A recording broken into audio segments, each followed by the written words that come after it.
Unsolved Crimes newspaper, as a response to Cavalier civil society organization, within the framework of a struggle against religious extremism, presents. A number of expert opinions imply that there is a tendency towards the desecularization of society. In your opinion, Professor, is it true that the return to the religious identity of large regions is taking place today? To be honest, I think that we never have been irreligious somehow. Of course, as I said earlier, it depends on how you understand what you mean by the term religion. But if I may explain from my viewpoint, religion is somehow a part of the human mind's capacity to establish social relations, to make differences between potentially friendly and potentially dangerous peoples and things, and to define values that bind together, put together, keep together us and separate us from someone other, some non-us. Thus understood, it is expectable that religion becomes more important in times of crisis, as we were talking about earlier. Well, it is, as I said, it's well known that in wartime, most people resort to some sort of religious beliefs or behaviors. This happened, for example, during the Second World War and I think during all wars. And this happened in the, as I said, in the 1990s, in the Balkan Wars, when people who were not religious earlier suddenly, whether they wanted or not, they were forced to adopt some sort of identity, to be as a kind, some sort of ethnicity, to be Muslims or Orthodox or Bosniaks or Serbs or whatever. Political authorities are also using this,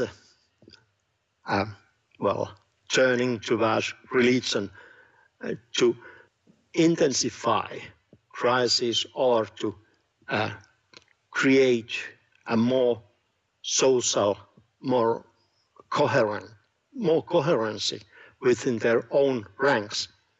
So, for example, if we take the Ukrainian case, from my viewpoint, it might be I'm totally wrong, but I see it at the moment so that people who earlier were just identifying themselves as Orthodox are now somehow by social pressure, by political pressure, by their own decision, taking sides with the Ukrainian Church or the Moscow Patriarchate diocese or something like that. And I think the statistics somehow proves my point, because as you know, the number of those who belong to the former Kyiv Patriarchate has been increasing, and those belonging to the autonomous church under Moscow Patriarchate is decreasing, and also the number of those who say they are just Orthodox. Thank you, gotcha. In the professional community of religious scholars of Ukraine, there are certain concerns associated with the autocephality of the Ukrainian Orthodox Church. There are experts who believe that autocephality may have an adverse effect on new religious movements and small religious groups. In your view, how objective are these concerns? Do you think that the Russian scenario will happen, in which all of the opponents of the Russian Orthodox Church are automatically labeled as a cult? Well, that's a big question and a difficult question, but as I see the matter, the main dispute is still between the Ukrainian Orthodox Church and the Russian Orthodox Church, or the Autonomous Church under Moscow Patriarchate. And all other religious communities, whether Orthodox or other, either try to keep a distance or have to take a side in this struggle of two big parties. And well, I hope that the same what has happened in my opinion in Russia in recent years would not happen in Ukraine. I mean,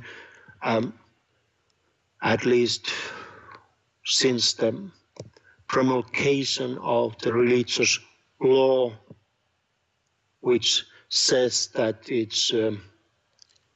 it's a crime to insult the feelings of believers. It was promulgated after the so-called Pussy Riot episode, and it somehow made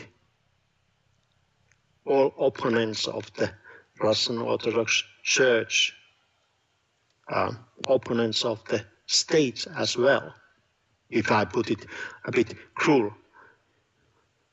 And to the extent that Ukraine is a democratic country which does not pursue a monolithic ideology or autocratic rule, I think these fears you mentioned are ungrounded. However, the recent development of religious legislation, and here I'm particularly thinking the bill on religious bodies having their centers outside Ukraine and connected to countries hostile to Ukraine, it a bit makes me thinking, because it may